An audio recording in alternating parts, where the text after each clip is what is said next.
Hi everyone, just wait, just hold on a moment here because our moderator is having some technical issue to join in the room.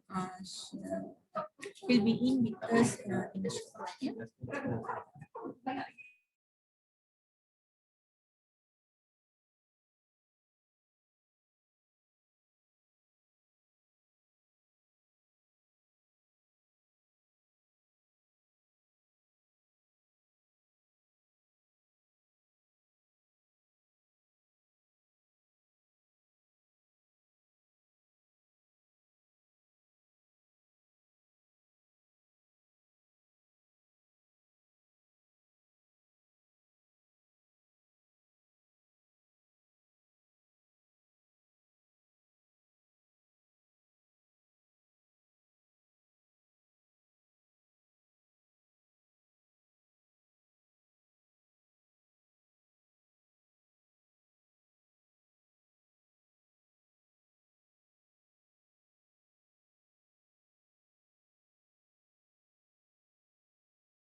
Hello all. I think our moderator is still having some issues, technical issues. So we'll just go ahead to start the session without wasting any time. To start to begin with, welcome to parallel 3, room number 3. We would, without wasting any time, let's just go right ahead with Dr. Fadzil to take over and start the presentation.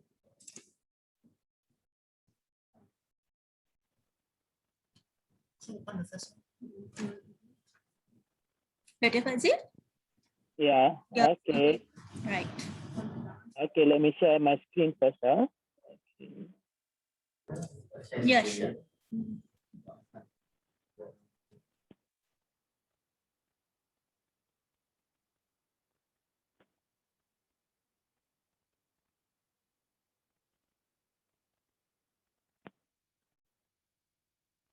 Okay, let me small all this thing.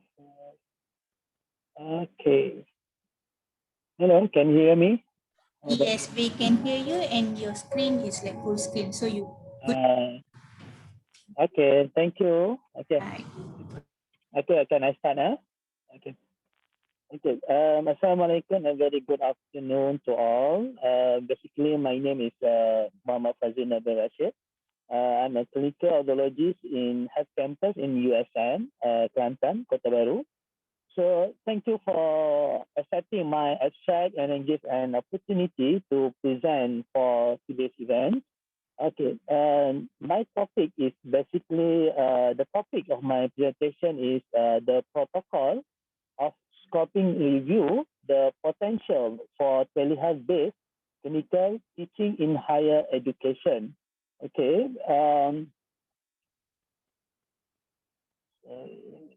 right. Okay.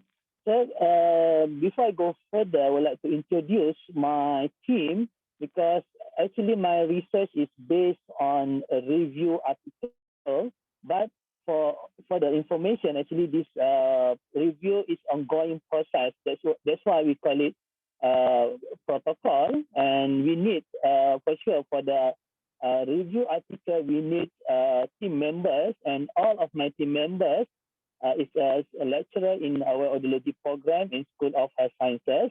All of them is a lecturer, except for me because I'm not an academician. I'm not academic staff.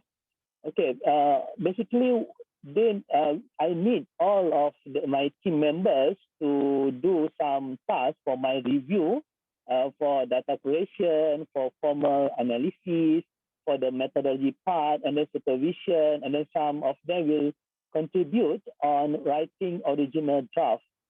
Okay, before I go for my introduction, I divide into four categories or four sections.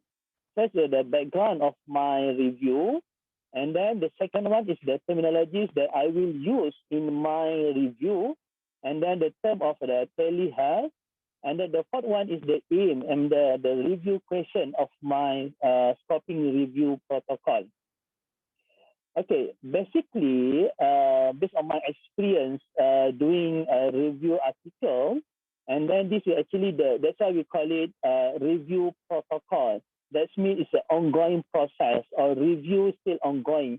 That's why in my presentation, I will not present about the result or about the discussion part. I only focus on up to the methodology part actually. So based on my experience, this is go to by definition of the review protocol. Is the review protocol is set out method to be used in the review. Sometimes generally we can publish or submit our review protocol into certain evidence-based journal or organization. As you can see from my slide, is this is example. The three examples that we can submit our proposal, our review protocol, for example, is a Prospero, JBI, and the third one is Campbell Systematic Review. For the Prospero, actually, they aim to provide comprehensive listing of registered systematic review.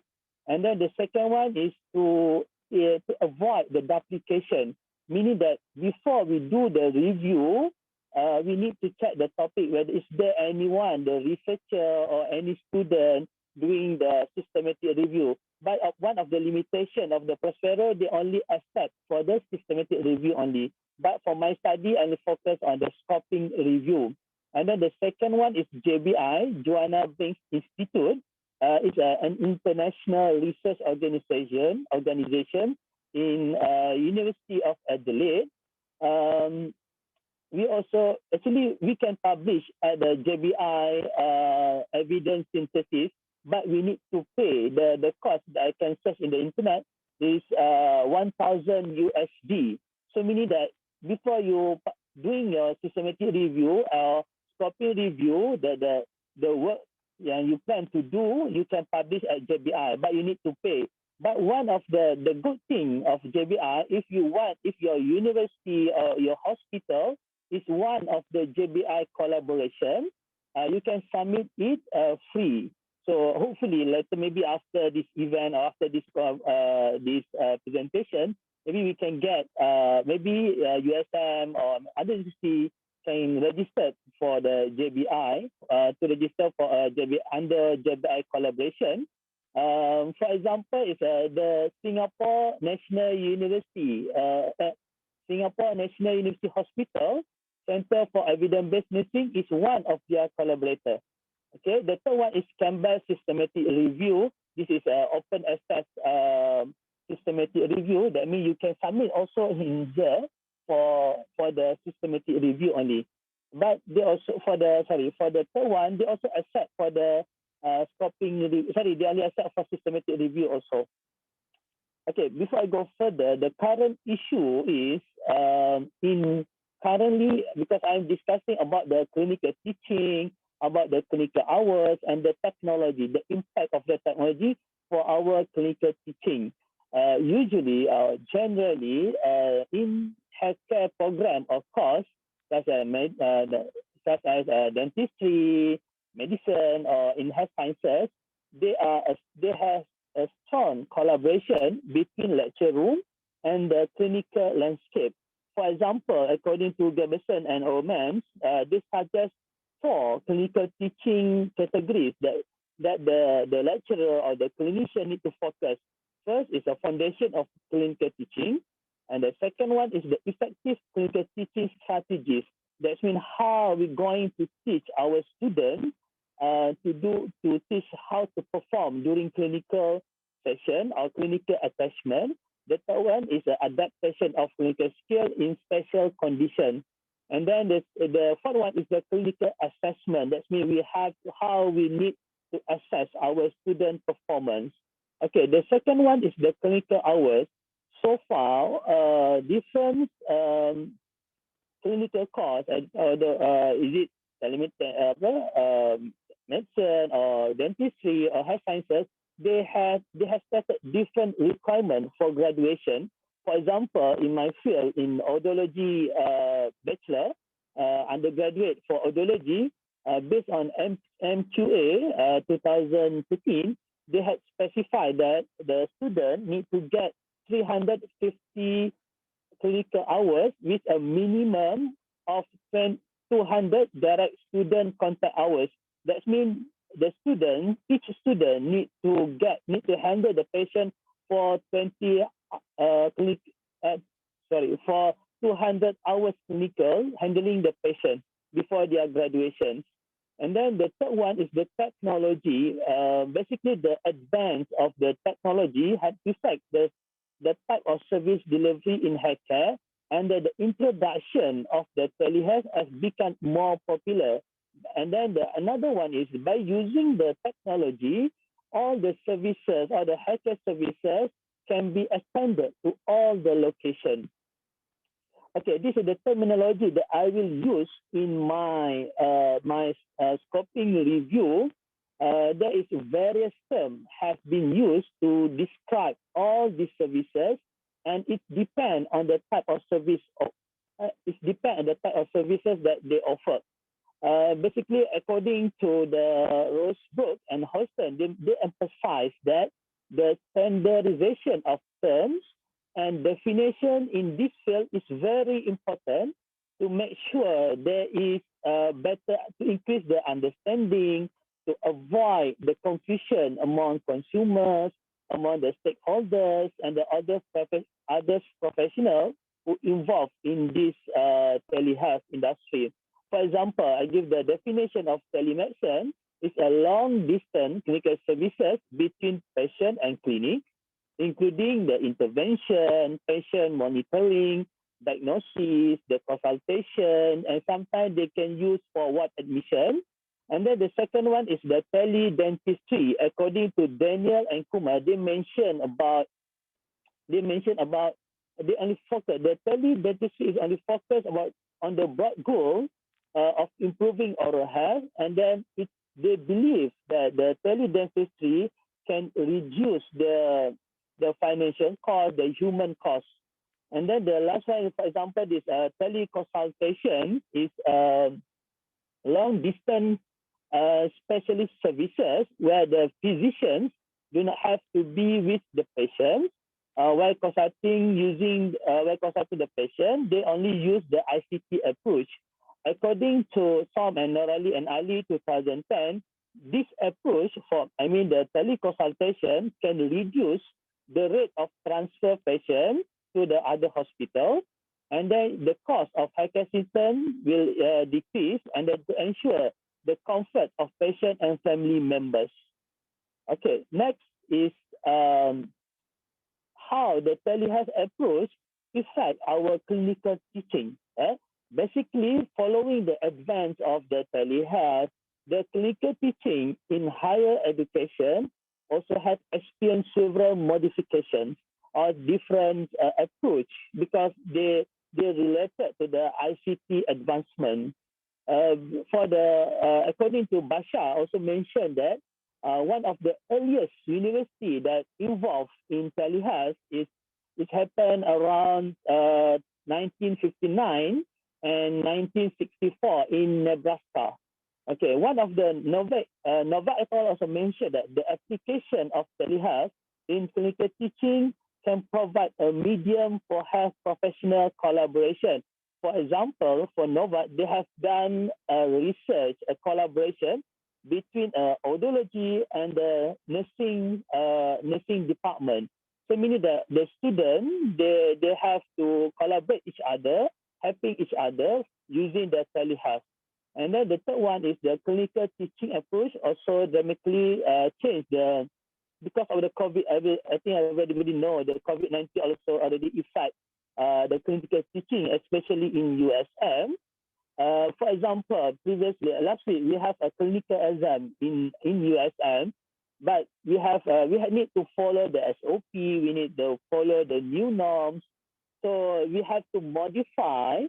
We use the telehealth approach to construct or to perform the clinical exam. One of the methods to assess our clinical student performance. And then our study, the purpose of my scoping review, actually this is the plan scoping review.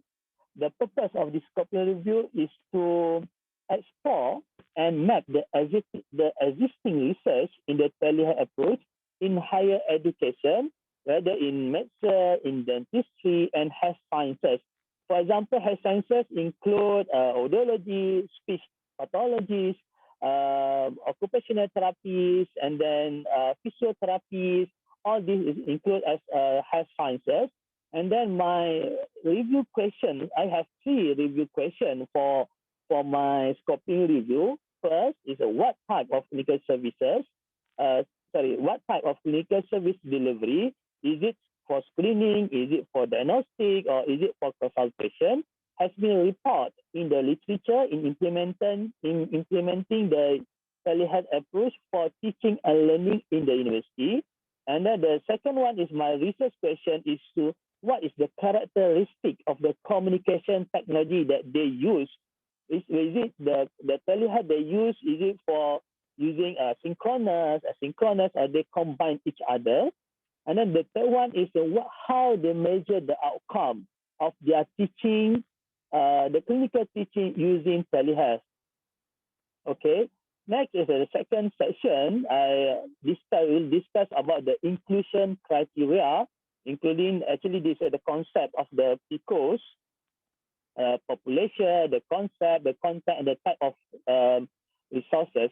Okay, the population of my systematic review, what I'm going to look at the literature review is I will propose the review will consider all published observation studies that include undergraduate or postgraduate students as a tester or as a facilitator during the implementation of telehealth. And then for the outcome measure, I will involve the lecturer or clinician or student or sometimes the patient, meaning that the feedback from the patient, how they feel the approach, the telehealth that they have underwent during the clinical session. Maybe they only see the student, they only communicate with the student via internet, via the Zoom, for example, like we have done here. And then the concept of my review, basically this review use all the definitions of teledentistry, the telehealth, e-health, and telepractice. Usually for telepractice in our field, usually telepractice is teleaudiology and speech therapies. We only focus for the ASHA, American Speech Hearing and Association. They consider audiology and speech. They prefer to use telepractice rather than telehealth because they think that when we give the correct definition, the consumer, the stakeholder will more understand the definition that we use. And then the second one is we will extend this definition, but not be limited to provide an alternative approach as a valid and reliable for screening, for diagnostic, and the rehabilitation. And the third one is the purpose review. In my review, I will consider all related terms, and there will be no restriction to modes of delivery or university background. Okay, for the context of my scoping review, I will look at the higher education that explore any telehealth approach for all patients regardless of their age. Some people will use the telehealth for elderly, some will use for pediatric population. And then the studies conducted in university under government, it doesn't matter. The study conducted in government or private or teaching hospital, I will include in my scoping review. And then this is the type of sources that I will use basically for the study design for the purpose of analysis, for the purpose of analysis of the empirical evidence. This scoping review, we consider a wide range of qualitative, quantitative, and mixed study design. And then the second thing, all published review papers, such as systematic review, scoping review, or narrative review, I will include in my scoping review. And then the third one is the search will be limited to articles in English only. Okay, this is the last section, is a method. I will cover the search strategy, information search, information sources, and the study selection and data extraction. Oh, before I forget, actually for the design of my scoping review is based on JBI, Joanna Beach Institute. So I'm not using Prospero or Campbell systematic review because JBI, they already have their own structure, or they have their own guideline how to conduct the scoping review. Okay, this is what I mentioned earlier. Basically, this scoping combination between JBI and Prisma for scoping review. Okay, this is how I will going to perform the search strategy. The search strategy is defined as a three-strand process that aim to locate both published and unpublished study and review articles that relevant to our research objective, to our scoping review objective or research question.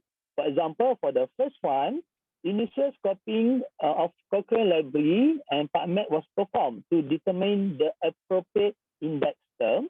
And then the second one is the keywords were created based on feedback from the team members, and the synonym supplied in the index, suggested keywords by authors, and then any relevant keywords that discovered in the scoping phase, and then the combination of both keywords and index keywords, research across Cochrane Library, Medline, Syaidatun, Scopus, and PubMed. Okay, this is the information that sources that I will take from my scoping review. Apart from the previous that I mentioned earlier, I will also use the BLIS, the Open Dissertation, US National, and then American Speech Language Sharing and Association. Okay, this one is the study selection. I divide into three steps. First is handling search result and removing duplication using EndNote. And then the second one is screening for each title and abstract. And then the third one, full text screening. For sure, each authors play their roles in my review. For example, doing comprehensive full search, screening for the title. That's why I need team members to construct this scoping review. Okay, this is the method that I will use for data extraction. All the selected papers, I will using a charting table that is correlated to the objective and research questions based on JBI suggestion. And then the data also we will accept will include specific detail concerning the population, the concept, the contact, and the study method and the outcome of the review. We also will conduct the pilot for the first 5 articles that we have based on the table that we have built earlier. And then any disagreement between authors will be resolved through discussion or consultation with the authors number 5. And then this example of data presentation that I will use in my scoping review. Basically, I will use scoping review Prisma flow diagram, and then the expected data will be presented in tabular form that align with the objective, and again for the review questions. Okay, for the conclusion of my scoping review, the scoping review is to compile data, the use of telehealth in clinical teaching at university, as well as the outcome associated with this approach. Therefore, we hope that we are able to identify the gaps and map available evidence in the works of literature. Okay, this is my acknowledgement to my friends and then to the senior librarian, Pusaka Hamdan Tahir in the USM High Campus. And then these are all my references. Okay, that's all. Thank you.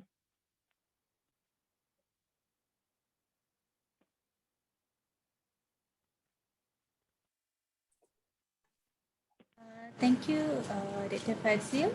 I'm seeing that Dr. Aminu is in the room. Do you want to take over?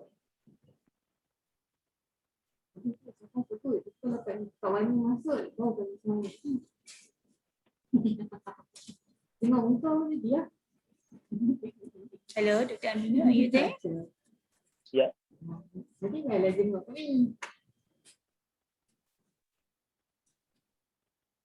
Alright.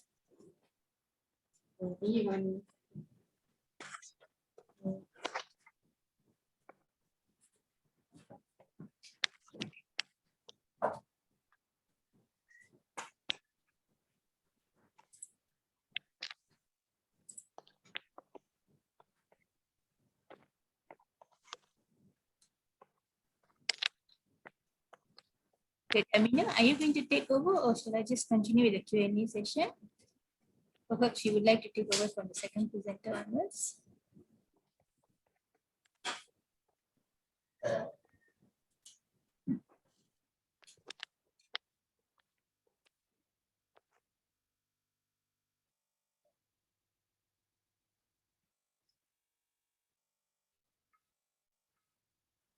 Yeah.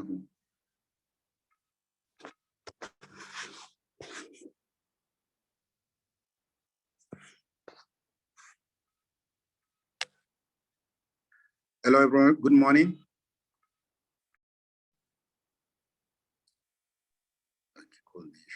Good afternoon. Yeah, good afternoon. Okay. Well, good afternoon there. Yeah, good afternoon. I'm a Prof. Sorry for my inability to join in good time. I've been having some challenges, but I'm on now. Okay. Yes, the first presenter has finished presenting. Any question and answer? I mean, any question from the participants? Yes, I have a question. Okay. Go ahead. Hi, Dr. Fadzil. Hi. Hi, I'm Racheal over here. So I'm from INTI College, Penang. Okay. So yes, I really like your presentation. I think it's an insightful presentation. I learned a bit more about a very interesting word called telehealth. And Yeah. I'm just wondering, because you talked about the students that need to fulfill the clinical hours and everything. So as you know, this year, COVID has actually disrupted a lot of teaching and delivery in Malaysia, especially those who have lab classes and everything. So, I mean, based on your research, how is this going to be carried out effectively? Like, because these students, they need to use a lot of lab apparatus and all these kind of things, right? So what is the effect of COVID on teaching and delivery of these students? And also, what is the government's initiative on this thing? Could you please share a little bit more on this? Thank you very much. Thank you. Okay, thank you, Dr. Racheal. Thank you for interesting question. Basically, that we have faced recently. For example, because in our audiology part, we have a clinical examination to make sure they already graduate. Last week, I have the clinical examination. Okay, but the issue is, I'm the one, actually I'm doing PhD about the teleaudiology, meaning that I can perform the clinical audiology from the distance, right? So I need to use the internet, the strong internet connection. So for my clinical examination previously, for the last 2 weeks, we have 2 weeks clinical examination because we have 8 students, right? 8 students. So I try to connect the clinical session, meaning that I already testing the clinical session inside within the USM campus. And then the second day I'm going home, then I observe the clinical session. I just observe how they perform all the tasks. They actually each session they need to perform the hearing test for 1 hour. Is it for pediatric and adults?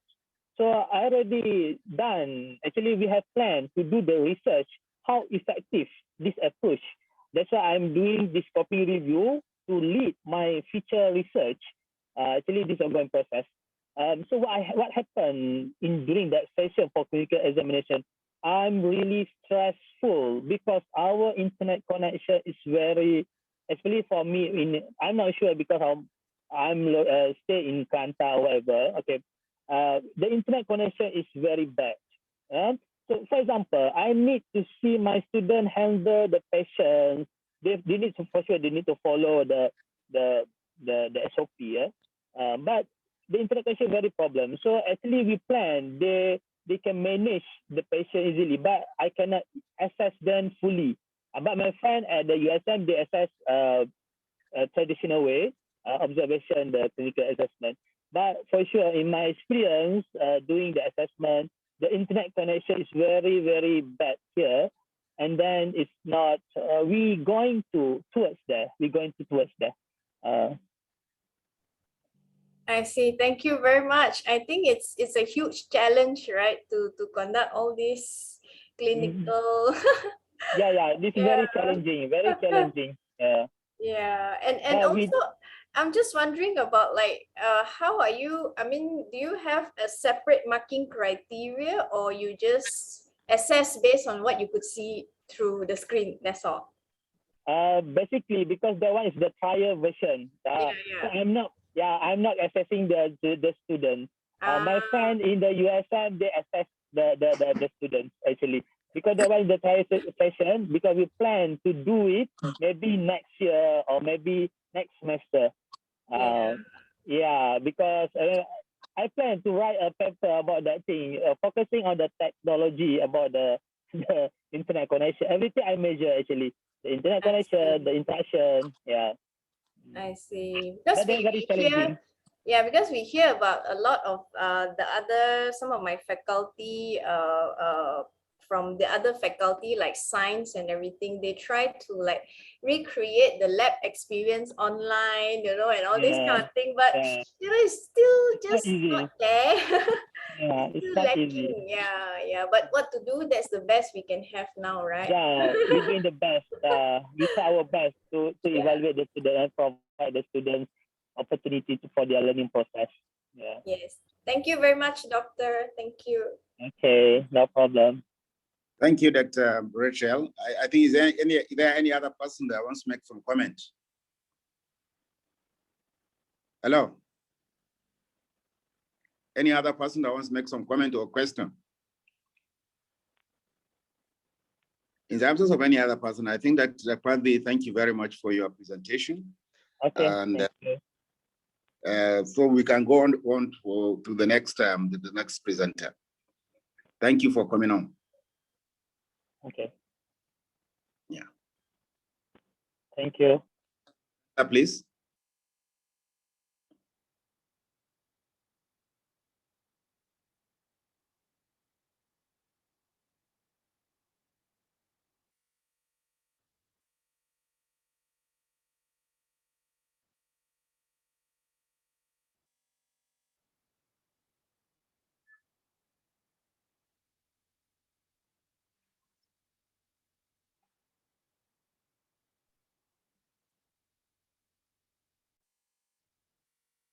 Everyone, I think he is Lee Yoon. You're welcome. okay. You have 20 minutes. 20 minutes, all right. Okay. Good afternoon, everyone. So this is a slot for this small. Here we are. Briefly, let me introduce myself. My name is Lee Heng, and my co-researcher, Colin Lee. So we conducted a small study in the university that we're currently teaching, which is a private university, right? So the title is, I know it's long title, but it reads something like this. It's good face-to-face teaching practice, a good online teaching practice, or study on students' online learning experience. Right? So we try to answer these questions due to, I think you heard it very frequently about COVID-19, about online learning teaching. This study is different than others, which I have a chance to listen to throughout this. We take a more micro focus. When you say micro focus, we don't look at the big things like technology, but we look at the student experience. The hope is that based on the student experience feedback, so that the instructor can take it and improve on delivery of the online learning and teaching. So that was this is basically the intention of this study. Let me go through with you some of the points.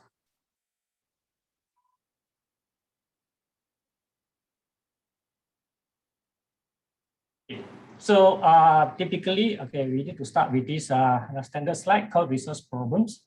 Okay, now even before the mass migrations to online teaching and learning, there always have been a concern about the quality of online teaching versus the traditional trusted face-to-face teaching. In fact, these have been ongoing. What happened is because of the mass and abrupt migrations to the online teaching to the COVID-19, this topic became back to a bit of a timeline. So in April 2020, the Malaysia Higher Education ordered the closure of all the school campuses, whereby the traditional classes are moved to. Result, all the stakeholders was caught unprepared. Right. So as a stakeholder, we refer to the university administrators, the instructors, as well as students and the parents. Right. Especially from the instructor points of view, the lecturer point of view, most of us, including myself, have little or known experience. On top of that, we already struggle with balancing all the teaching, research, and service obligations mandated by the university. So this was the background, right? And it's also very important to understand that online teaching and learning is not just about copy and paste what have been doing via the traditional face-to-face into the digital classroom. Instead, all right, I think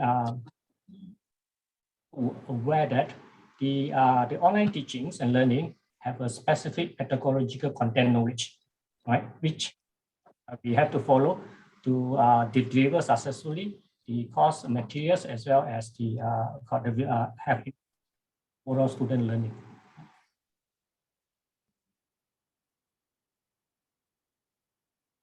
Objective is very simple, right? So it's asked question like this, right?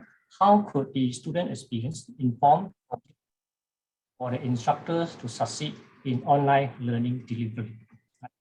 This we take as I said, as a very micro perspective. We're looking for the instructors and practitioner perspective. The study was started because we had to move overnight to the online learning and prompted the idea starting this. Here, we try to understand the students' online experience, and from there, we can leverage and provide a better experience for the student to be successful in online learning and teaching. The basic designs methodologies. So the question designs, all right, is basically we focus on one or two very simple questions, basically asking about, ask a student to describe what is their best online classes they have so far. Usually the student will take multiple classes. So the question asks them to pick the one that they think given them the best online experience, and then from there, they answer subsequent questions, right? So there are two types of questions. One is a closed-ended and open-ended. The closed-ended is a non-standardized questionnaires, so using a 5-point Likert scale. Question was adopted and developed from one articles which I came across from a higher education act, so by the name of Eric Lute. I hope it's reach out to him, and he was so kind to share his questions with me. And then a very simple non-standardized questionnaires, right? Subsequently, to ask an open-ended to the questions, open-ended questions to the students. Right? So the respondents who answer these questions are the program students, which is basically from the university which I. Right, so it's a purposive samples. Altogether, we gathered 98 students. Right, so it was administered. Data collection started October and ended in January 2021. The data collections were done like almost at the end of the student trimester. Right, so that because we think that will be the most appropriate times to ask the question that we want to ask. Right, remember. It's the best online classes I have. The data analysis is again because of the nature of the questions asked. So we use for closed-ended, we conduct the pair sample test T analysis to a thematic analysis. Right. At the end of the day, the results that we collected or emerging finding in that case, we will superimpose and edit with the literatures on good teaching practice, either face-to-face as well as the online approaches. The next slide I want to show you actually is a very simple slide. Is the result from this closed-ended questions. Right? We ask the 5 factors here listed. You can see here, right? So we ask the student to use a Likert scale. One. Let me explain to you about how it is 5 factors come about. Right?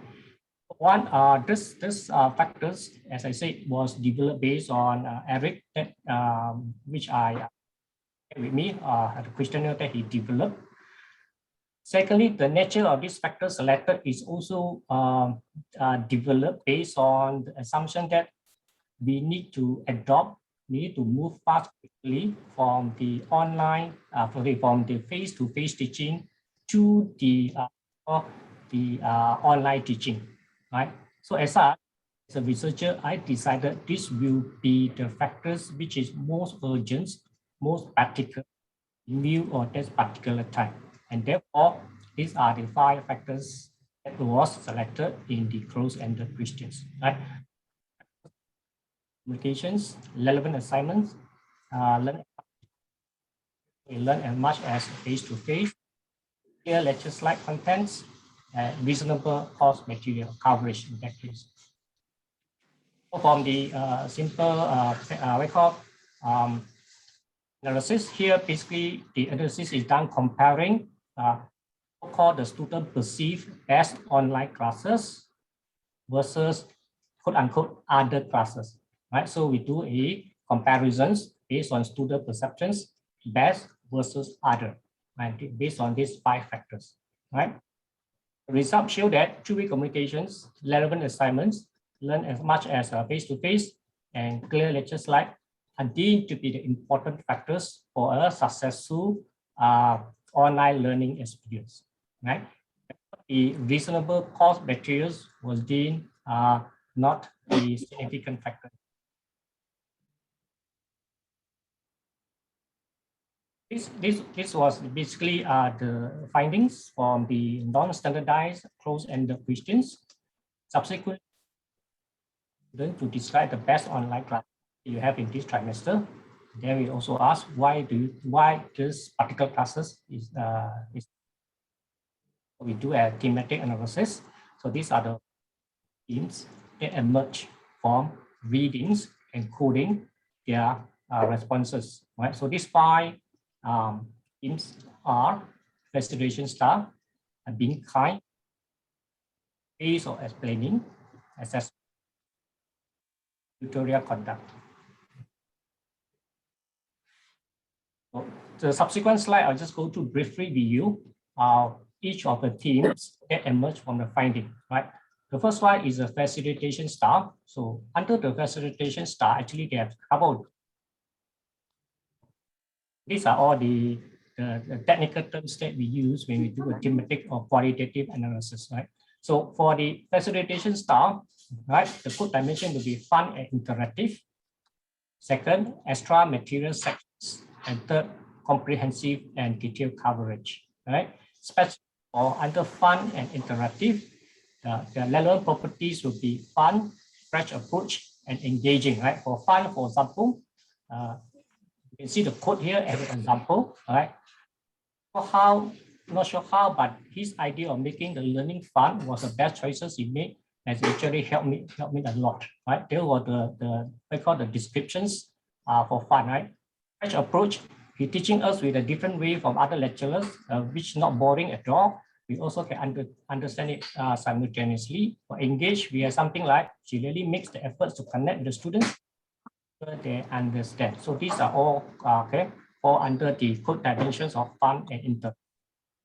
The other two dimensions will be the extra material sections. So basically, you say that the lecturer will go all the way out to have additional sections inside to help the student understand the course material much more better. Comprehensive and detailed coverage, right? So whichever stated in the course plans or course learning outcomes, okay, will be covered by the lecturer, despite the changes from face-to-face to online, right? Because there are a lot of difficulties, because usually, for example, the regular teaching hours in the face-to-face is 2 hours, but the 2 hours, when you move on to online, actually is need more than just 2 hours. But despite that, according here, right, the founding found that students appreciate that, the lecturer able to cover what been details in the course plan.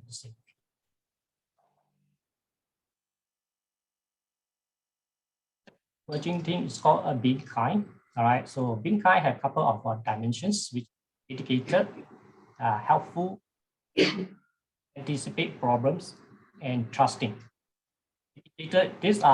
This being kind, more than just like earlier we say about two-way communication, but these are basically referred to the extra miles that the instructor willing to go to help the students in not only related to the course itself, to how the student can have a problem-free, okay, or trouble-free online learning, right? So this will be like, okay, for example, yeah, even though it's a public holiday, we give us the lecture during our midterms and conduct a class to explain our mistake, right? So this is something that I consider above and beyond, right? Help the class time. Problems, she always care about my attendance and always can't join the meeting, right? Trust the difficulty faced by students when using laptop in final exam. Trust students give us more flexible time and class for us to choose. I think this is very important because when the assessment had to go move online, so a lot of questions about assessment integrity, all right, come about, right? I think earlier there was presentation saying that student was complaining because multiple assignment were given and due at the same time, struggling to complete those, right? So trusting, I think it come up very strong in this particular code, right? So called being kind. That is a way of explaining, quite straightforward. So actually, students find that if the lecturer able to provide a real life examples, not just theoretical, not just from textbook, they find it very easier to understand. The example given has to be very clear, right? Specific and clear cut. I think some students like to be something that they can instantly absorb, instantly will be helpful in their study. Is an assessment given, right? Again, they have two dimensions and one dimension two properties, right? So the first dimension is the give guidance and examples, right? So like give guidance and give example. It guided us very well and have a very clear direction on what we should do to assist us to score well, right? Give example, so the assignment have given the example and Q&A sections. Standard assignments have provided briefing. It provided student a clear picture what to do or can do, right? So the third dimension will be reflect and learning. So say we study in a diary form, way we understand the lecture. Since we strongly relate to my course, so on and so forth. So these are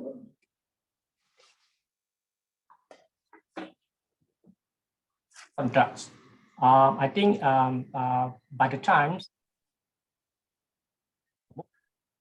we come to conclusion that is though it's challenging to conduct online lecture, but conduct online tutor class even more challenging, right? So various problems that I think we all know, but we don't have to go to it. But here the students actually highlighted that the tutorial conduct is actually have an effect on learning experience. Specifically, okay, just to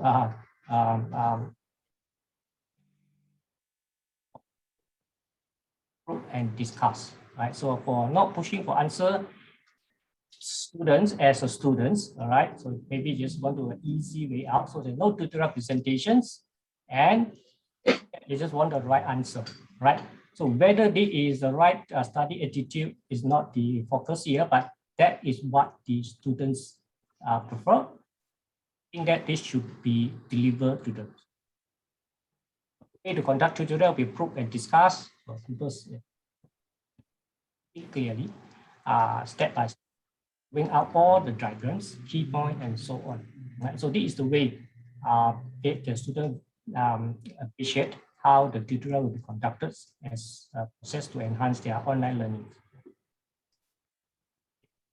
Let's put everything together.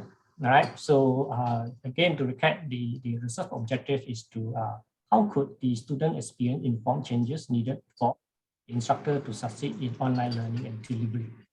We combine all the closed-ended and open-ended. So the green color will be from the closed-ended, while the dark blue will be from the open-ended findings, right? We can collapse them, put into three big categories. So these three categories will be course design,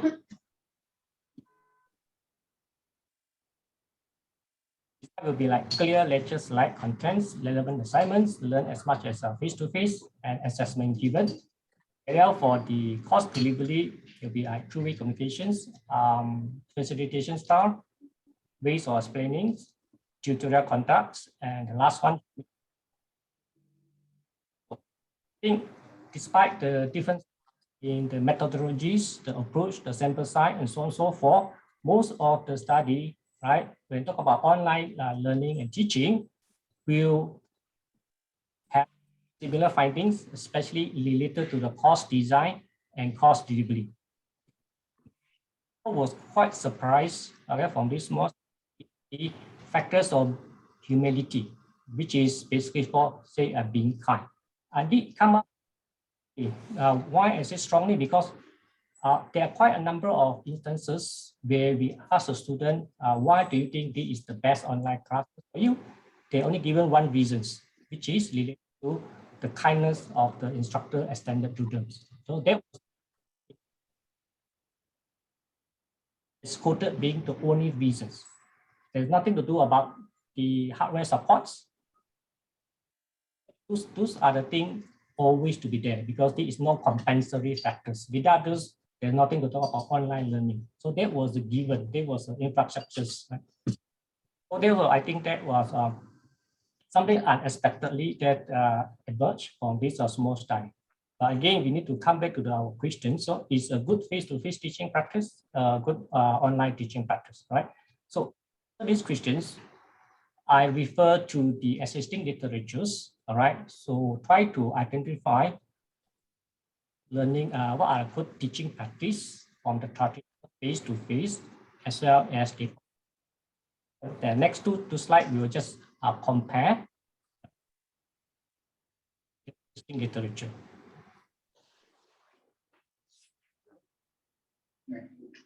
To answer the question, so is good face-to-face teaching practice,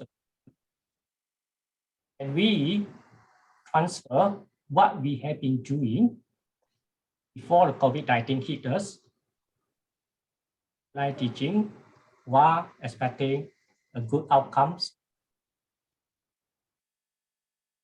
We compare our findings from the traditional face-to-face and online.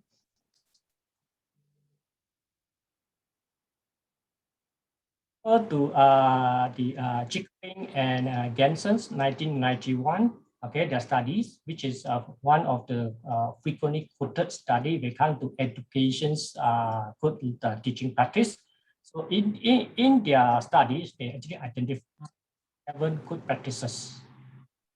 1, 2, 3, 5, 6, 7, right? Which is this. What I did here on my left-hand side, you can see the emerging findings. Okay, the 8 or 7 factors we identify from closed-ended and open-ended questions. I superimpose it with the Chickering and Granson's 7 good practice of face-to-face teaching. Right. So what here is, right? So the emerging finding for the study actually cover good practices as identified from Chickering and Granson's. These 3 are: number 1, encourage active learning; number 2, encourage contact between student and faculty members. Is right. Number 7, respect diverse talents and ways of learning. Right. So you can see here it matches quite well, not only on the face value, but the essence of it, right? What was missing from the being kind personality or humility, which emerged from the study, right? So as far we can conclude is that yes, a good face-to-face teaching practice actually can be applied to online teaching, right? In addition, the humility to be in place, which is actually not covered from the existing literature, right? Let's compare it with the good online teaching practices. How is the emerging finding fair when compared to that one? So let's take a quick look. Right. So with that, to compare with the good online teaching practice, I refer to the quality method QM rubrics 2020. This was the frameworks been developed I think more than 10 years ago. So we have 8 general standards, and each of these standards will be subdivided to 43 detailed items, right? So the 8 items under the quality methods of QM rubrics you can see from here: course overview, introductions, learning objective, assessment and measurements, instructional methods, learning activities and learning interactions, learning support, accessibility and usability. So we do exactly the same as previously, but now I compare it with the good online teaching practices. Again, right? There are 3 areas which is overlaps, which is assessment and measurements, instructional methods, and learning activity and interaction. Again, you can see that being kind, humility there's no overlap, right? The emerging findings with the good online teaching practice. Right? So to put everything together, right? Emerging findings, okay, and the center here is a good face-to-face teaching practice, and the right-hand side will be the.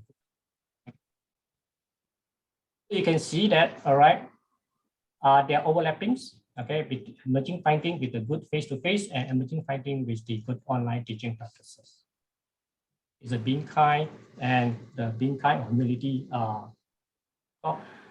teams that emerge from the study.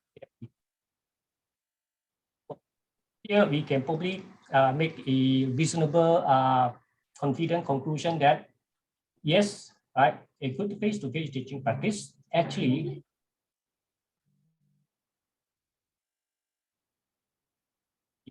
human factors into it, meaning that the being kind, the humility, okay, have what would be the conclusions, right? So as I mentioned a couple of times, the overall support, the notion that good face-to-face teaching is applicable to online learning, right? So here you see that, what about technologies, right? How about the technology acceptance models, all those, right? That I mentioned, right? I think a couple of things, even just throw out some ideas, all right? That, as I said, this online connectivity, hardware, the necessary infrastructures that need to be get on the online, right? Without that, there is no online training. So that is the, what I call something a non-negotiable, right? So on top of, we consider it as the digital native, right? They are very good and very comfortable technology. So I think that shouldn't play, therefore the technology challenges play rather insignificant roles to the students, maybe more to the instructors. All right. So that's just my speculations. For good online learning experience. So as I said, it is something that is unexpected, right? All right. Again, this is just some hypothesis or propositions, right? For example, is it because humility is so important? All right. I think that online teaching learning is a high tech, but also is a high touch. You know? All the connectivity, for example, all the various learning platforms, but eventually it down to the instructors' factors, right? So more than just doing the job what the instructors supposed to do, but go and beyond that, right? So I think once that happens, students will, from this research, have a better learning online experience, right? Why this may not be uncommon, and it indicates students may have little learning strategies repertoire. Is that important to the students' learning? Why can't students have a higher self-efficacy, for example, right? Get a more active learning rather than heavily depends on the instructors.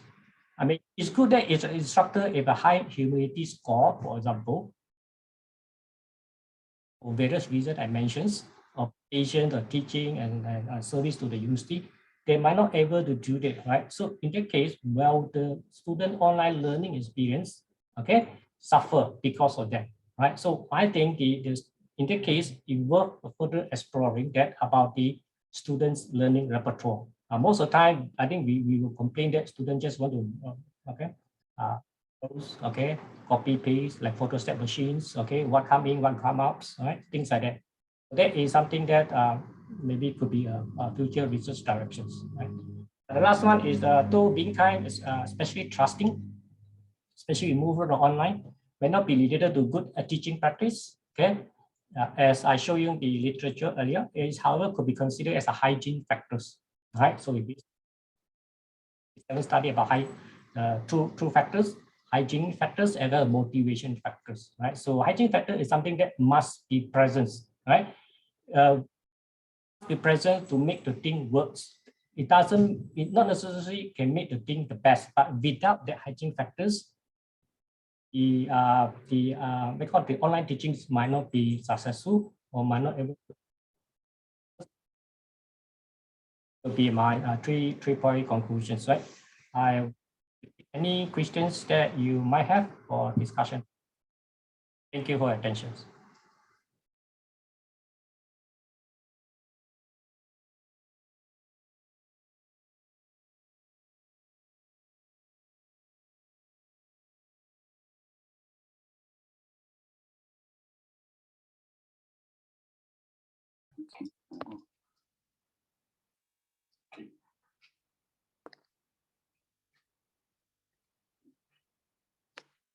Thank you, Dr. Lee.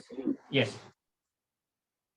Any question, please, from the audience, from the participants, or comment? Hello.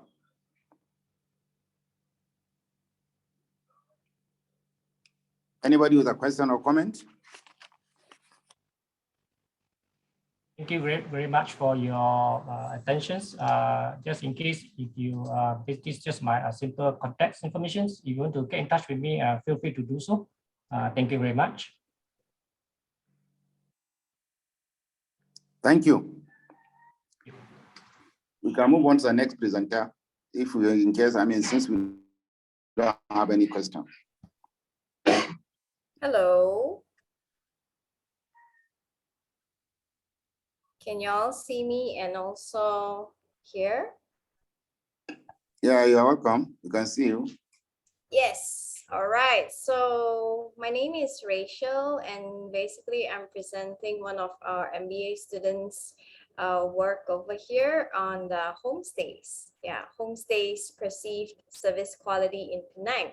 So I think this topic will actually take all of you to a lighter stage, as in once the economy reopens, I think you might be visualizing where's your next holiday. So that's why this topic would be a little bit lighter, but at the same time, we have interesting findings over here, because what we found is that we can actually mimic what is actually used in teaching and training in a homestays service quality training.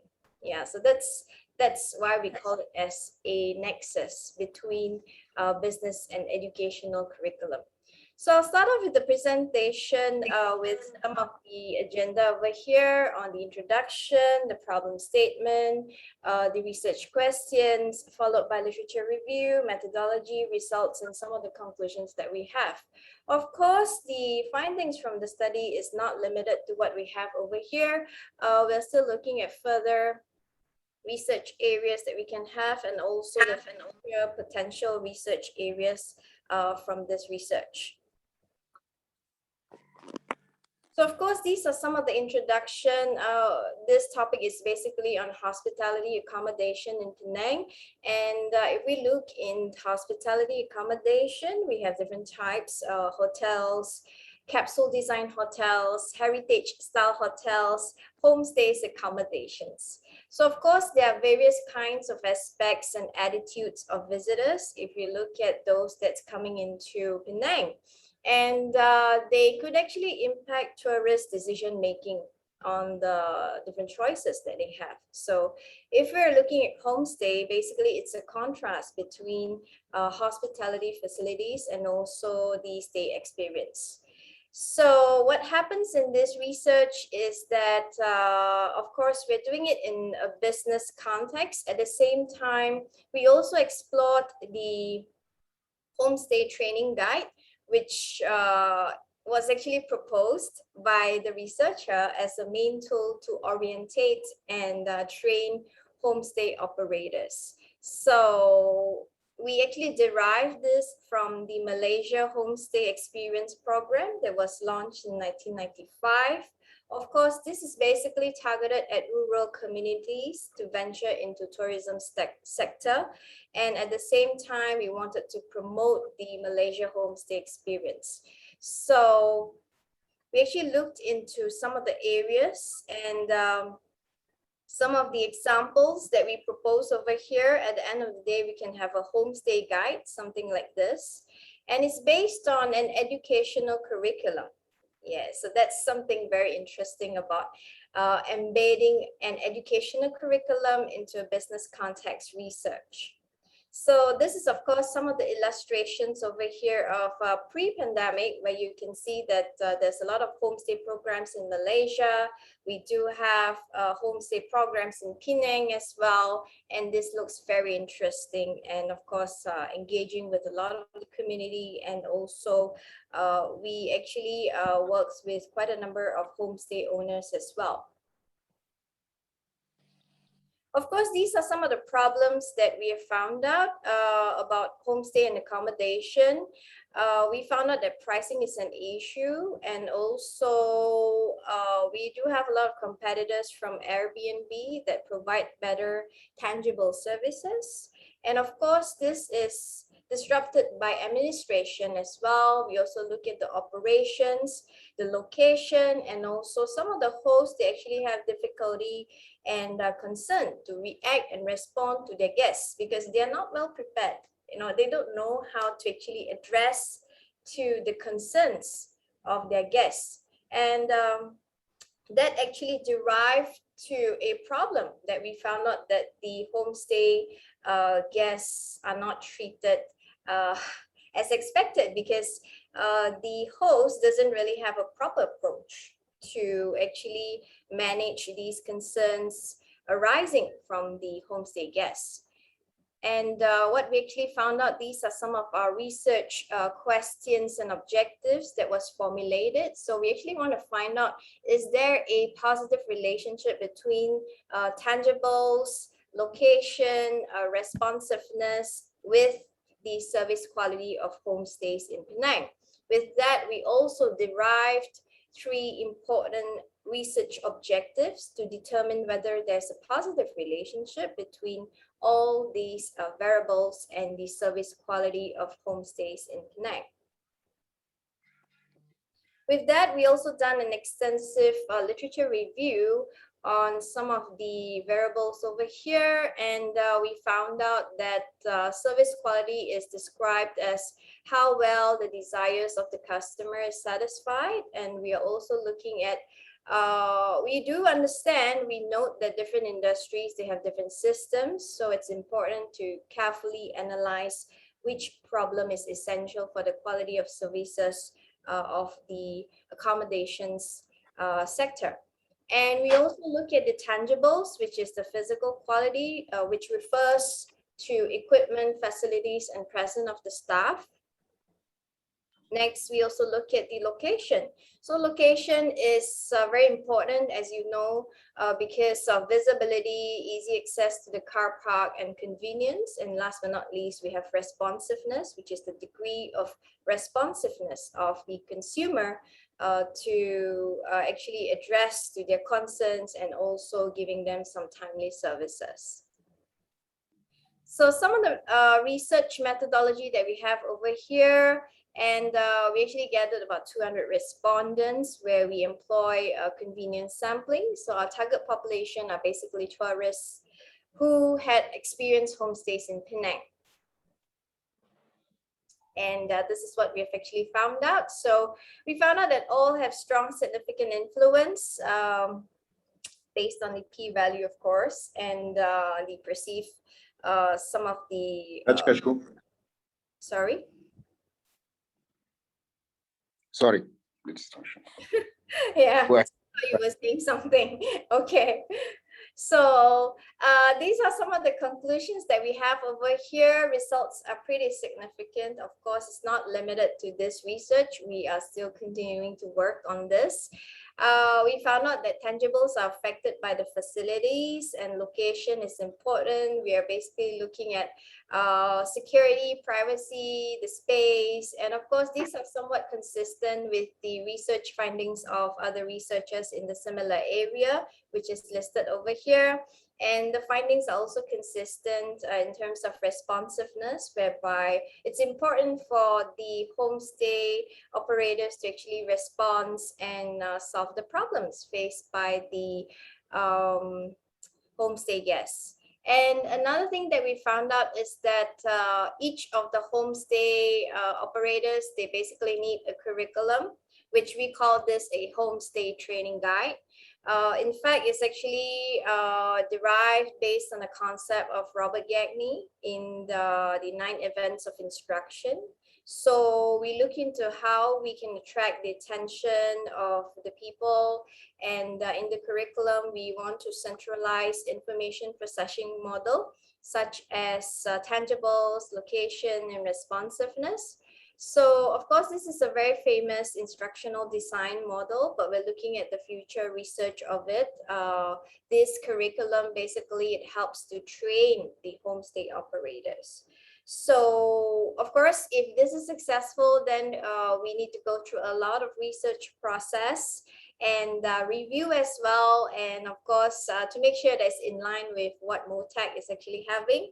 And it's also aligned to the objectives of the Malaysian Homestay Experience 2017 to 2026. So apart from that, we also found out that the Homestay Training Guide serves as an important, it's a starting to kickstart the tourism economy in Malaysia once the pandemic is getting better. So we're looking at how this could actually come in to help the homestay operators when the economy is actually reactivated. We're looking at something in an intra-district travel and tourism activities. So apart from that, the Homestay Training Guide, if this is successful, we can actually extend it to a lot of capacity building. At the same time, we can also look into how these Homestay Training Guide can help the hosts to become entrepreneurs or even train them in digital marketing just based on the 9 events of instruction. So that's all for my presentation today. And I hope you like what I've shared. Thank you very much. Thank you. Thank you. A very nice presentation, sharp and straight. Yeah, very much welcome. Thank you. We'll be listening to comments and questions from participants. Hi, Dr. Racheal. Hi. Yeah, I'm Fadzil. A very Yes. interesting presentation because I'm the one who had a homestay here previously. Okay. But because of the COVID-19, just my sharing my experience, because of the COVID-19 starting from last year, right? So since this February, I have to rent my house because the income is not so good, and then the COVID-19 impact a lot. But Yes. just, can I know the homestay training guide, is it for the owner, for the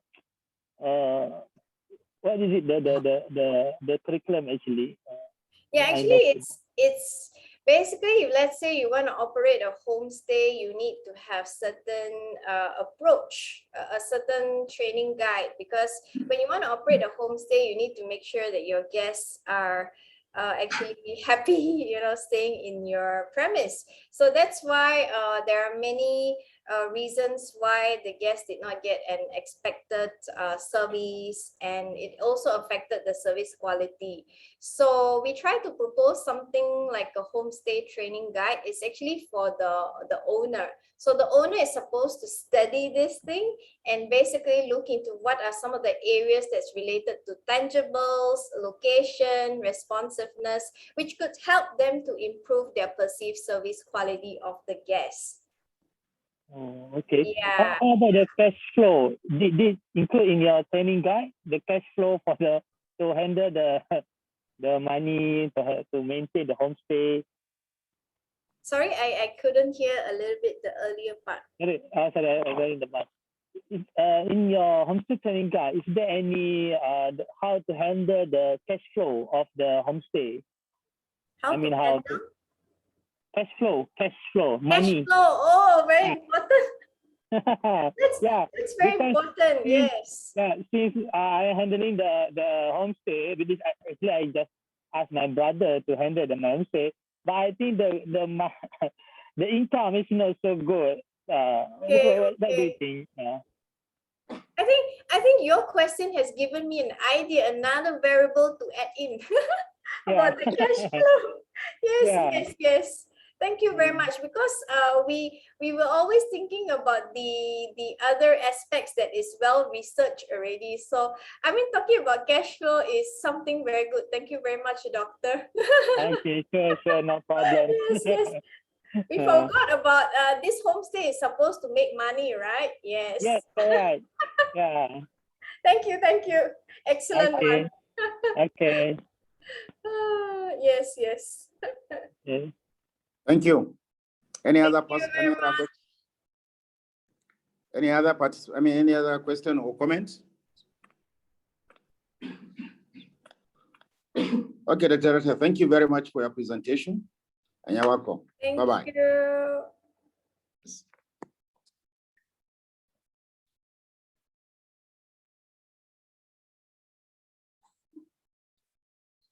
Can we go on to the next presenter?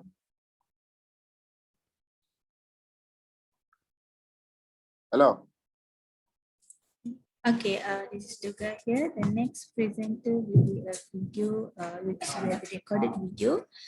Before I play the video, let me just share the slides that she has sent over. Just give me 1 minute, please.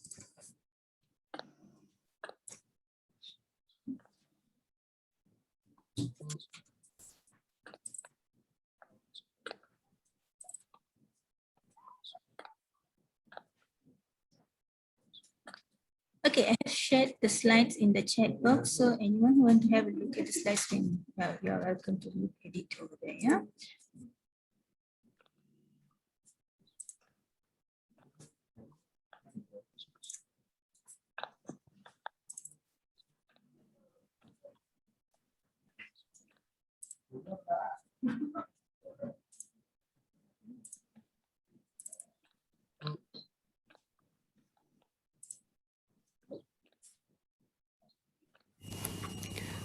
Professors, doctors, ladies and gentlemen, Assalamu alaikum wa rahmatullahi ta'ala wa barakatuh, and a very good day to everyone.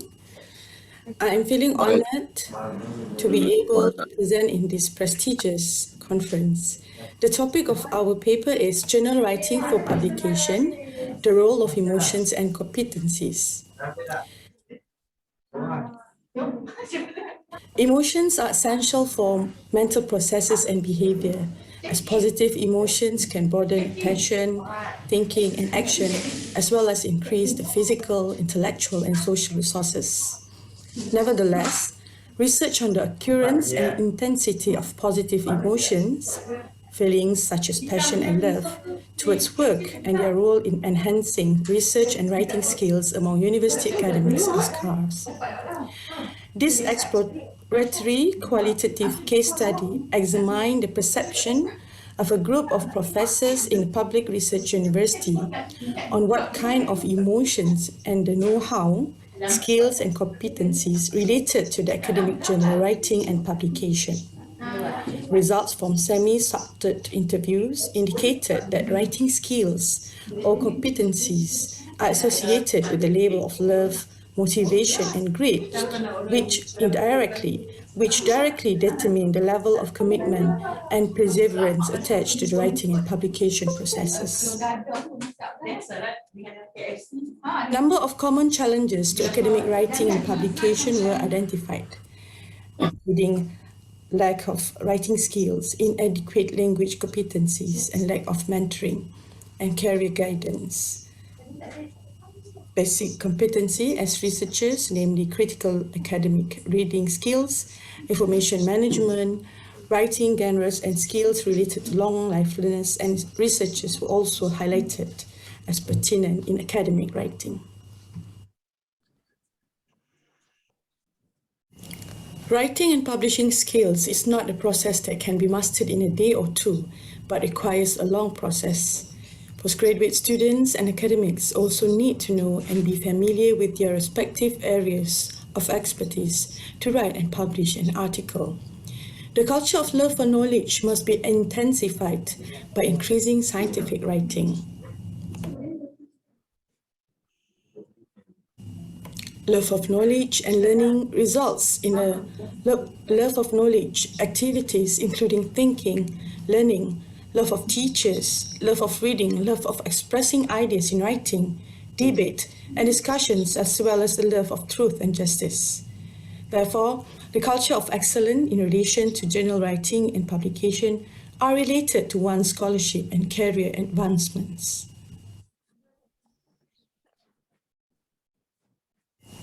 Problem statement. Among problems occurred in writing and publishing journals are the inexperienced writers. Journal writing is time-consuming and complicated, and also lack of exposure and the crystallization to the concept of writing and journal publishing. Therefore, the objective of this study is to examine the perception of a group of professors in a public research university on emotions and competencies related to academic journal writing and publication. Methodology. The primary data for this research is derived from a semi-structured in-depth interviews with 6 professors from a public research university. The interviews were conducted using an instrument developed based on the researchers' reading and then pilot tested and revised. The protocol was designed through the analysis of second data deriving from various documents and guidelines. Notes, transcriptions, and digital recordings from the interviews were analyzed using qualitative methods of open as well as axial coding to identify pertinent themes based on an iterative process.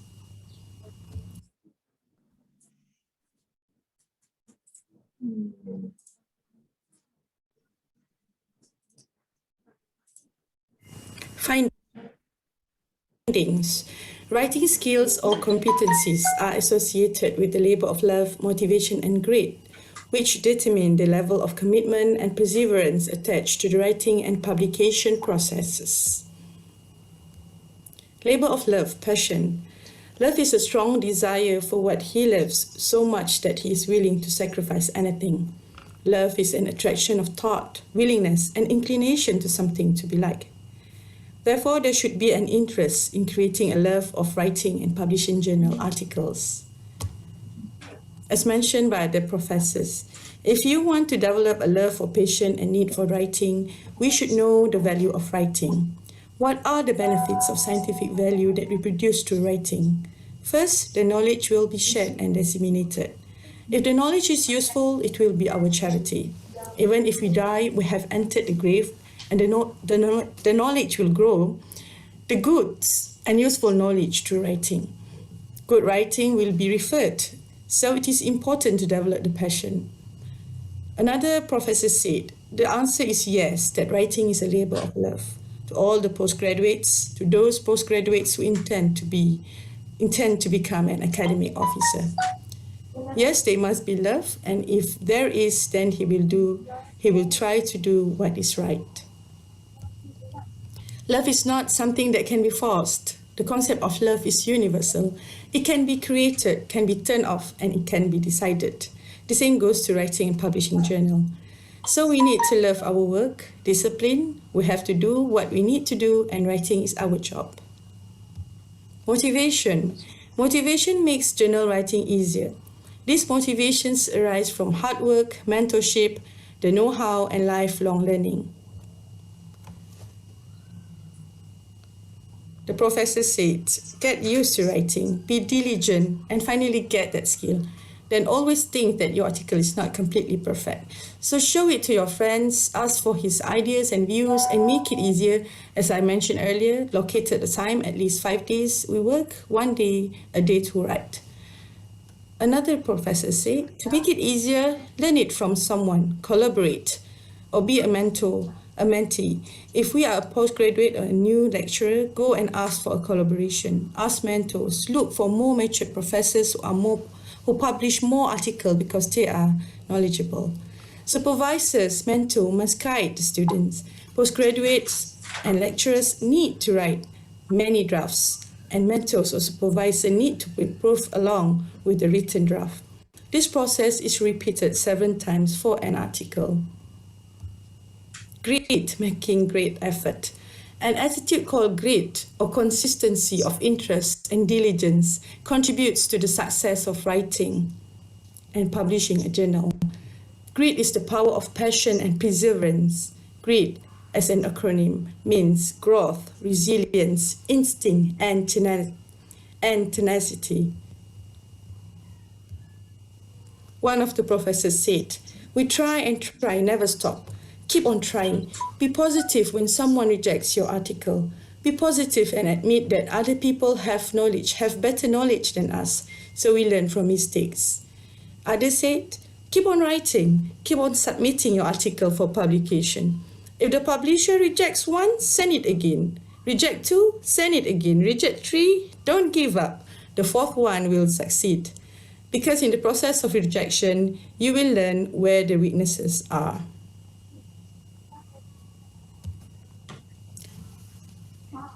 Competencies identified: reading skills, knowledge management, publishing skills.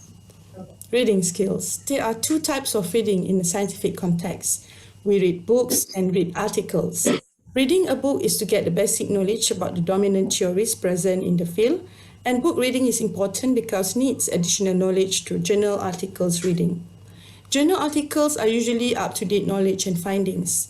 When reading these two sources, of course, from hard copy or the internet, we can get a better idea of the field we are studying. Therefore, we will write it with full appreciation. Other professors said reading will give a lot of new and up-to-date input. The more you read, the more new knowledge and technology you gain. Types of reading materials that need to be focused. Books on the theoretical aspects of the same basic knowledge that have not yet changed, especially the theory that does seem dominant in the field. Second, journals corpus, ISI, is a big quality journal. The latest maybe 5 years back. Other professors said it's compulsory. If there are 10 references, 50% to 60% must be from journals. The other 30% to 40% balance doesn't matter. It can be from books, conference, proceedings, and so on. According to journal reference sites, out of the 60 journals, let 35 comes from top journals.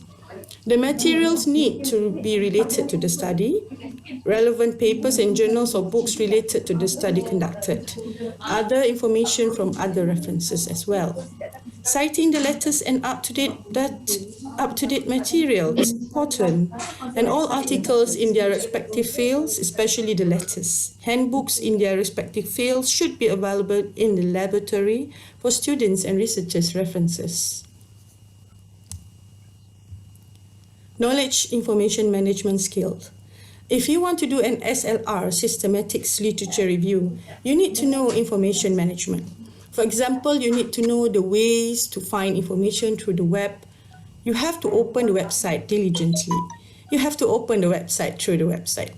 You have to open the journal through the website. Information management is knowledge about how the information is managed. There are all kinds of databases, journal ranking system, and abstract index system. So as lecturers, as academics, we must know all the existence of these systems. Must know which one or what the database and index in his field. Which one is commercial and which one is used in university rankings. So it is a knowledge for him to know that this thing is very important for him to choose where he wants to send his article. Research skills. Research skills can be developed if the results of the research output are shared with the global community through journal publication. Through the publication of this journal, we get more knowledge, people's input, and comments. Plus, we can expand the next areas in the field we create. We learn in class research methods that if we become lecturers, we'll continue to write and publish. What we can report, we report. If not, we write in a pre-printed material. If abroad, if it's written in a pre-print number, if in mathematics, it will be sent to be published in journal later. The lecturers need to send their papers. So as a conclusion, love of writing journals and competency skills can be enriched among academics and postgraduate students through the labor of love, grit, and motivation. This study proves that good relationship between senior and young researchers are very beneficial and contributes to the success of the writers to produce journal articles. The positive attitudes, emotions, and competencies instilled in the academics make them more motivated to produce more highly impact journals. That's all from me. Wabillahi taufiq wal hidayah. Wassalamualaikum warahmatullahi ta'ala wabarakatuh. And thank you, everyone. Thank you very much. You are welcome. Thank you for a very good presentation. I hope the participants are available for comments and questions. Dr. Durga just finished our own. Any comment, please?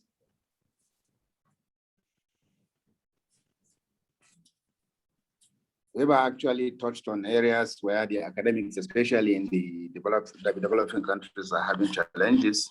The quality of writing and quality of writing, and then being able to publish in internationally recognized journals. I think this is a very good presentation. Thank you very much. Any comment, please? Participants? I have a question. Okay. Thank you so much for the interesting presentation. And I think it is very important that this like side or the nice side of writing and publishing is discussed, because as a student and also somebody working in a university, I always felt that, you know, writing or publishing can be very stressful, and very often it is not taught in terms of love, grit, and motivation. I would like to ask the presenter about her views on the recent research. I think earlier this year or last year, there was this research, can't remember the name of the author, about Malaysians' academic involvement in predatory journals. So is there, you know, is there any relation in the light of what she has just presented? What perhaps, you know, what are the possibilities perhaps of those who are involved in predatory journals in relation to the discussion that she just presented to us just now in terms of writing and, you know, in publishing. Thank you.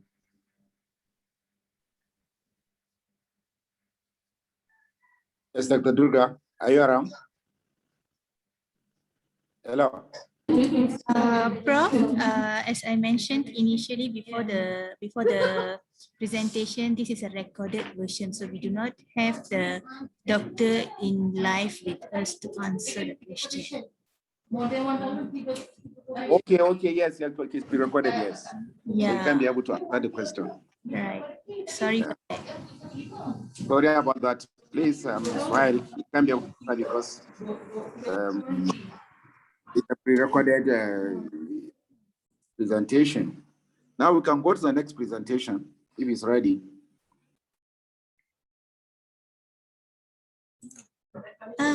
That's all the presentation for today. Oh, that's all the presentation. Yeah, we had 4 presentations and we already done with the 4 presentations. We all took the 4 presentation, so that's very good. Thank you everybody for participating and coming online. Prof Aminu, before we disperse, I would like everyone to switch on their camera so that I can take a picture of capture a picture of the entire session. Could everyone please switch on their camera so that I can take a picture? Hello? I'm not hearing. No, I said that please switch on the camera so that I'm able to capture a picture. So I'm just requesting the other participants there to switch on the camera. Okay.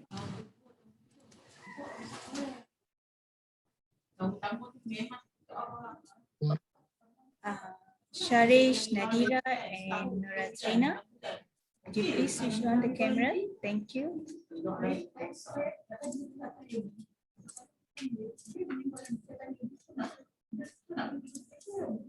It's okay, anyways, I'll still just continue to go ahead.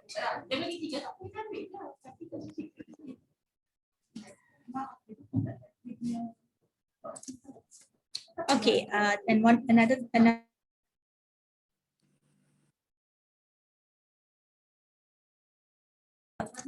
so another thing here is that I'm going to share a link in the chat box for the staffs of USM who would like to get their CPD point. They can just fill up the link here.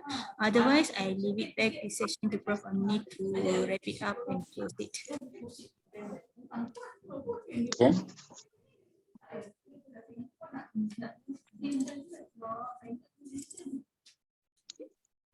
Okay. Kasa hula mana?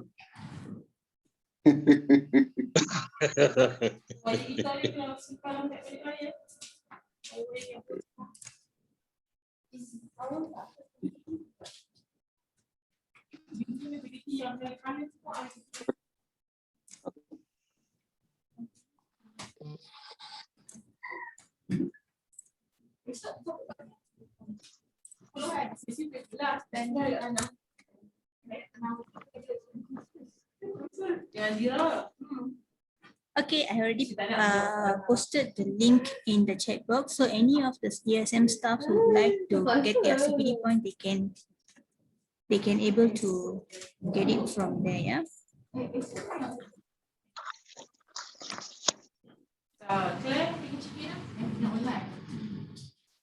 Okay, Prof. Aminu, you can actually close the session and the participants can leave the room. Well, thank everyone for having come online and for participating. Thank you very much. Look forward to seeing you next time. Thank you. And you're welcome, everybody. Also for giving the opportunity. Thank you.